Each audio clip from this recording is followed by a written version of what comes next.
સુરતમાં no drugs in Surat city અભિયાનને લઈ રાંદેર પોલીસ દ્વારા અનોખી કામગીરી કરી હતી, જેમાં આરોપીઓએ હાથમાં બેનરો, પોસ્ટરો પકડી નશો નહીં કરવાના શપથ લીધા હતા. સુરતમાં યોજાયું અનોખી રીતે ડ્રગ્સ જાગૃતિ અભિયાન.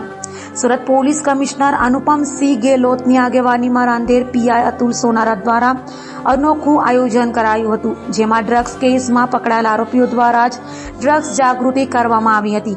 આરોપીઓએ હાથમાં બેનરો, પોસ્ટરો પકડી નશો નહીં કરવાના લીધા શપથ અને હવે પછી ડ્રગ્સનું સેવન નહીં કરીએ અને કરાવવા નહીં દઈએ તેવી શપથ લીધા હતા.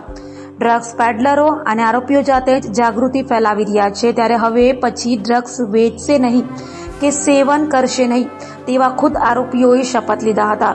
ડ્રગ્સની ચંગુલમાં ફસાયેલા યુવાનોએ પણ શપથમાં સામેલ કરાયા હતા અને say no drugs in Surat city મુહિમ અંતર્ગત કામગીરી કરી હતી.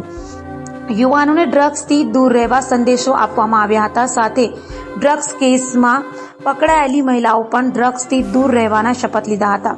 તો રિહેબિલિટેશન સેન્ટરના અધિકારીઓની મદદ લેવાઈ હતી.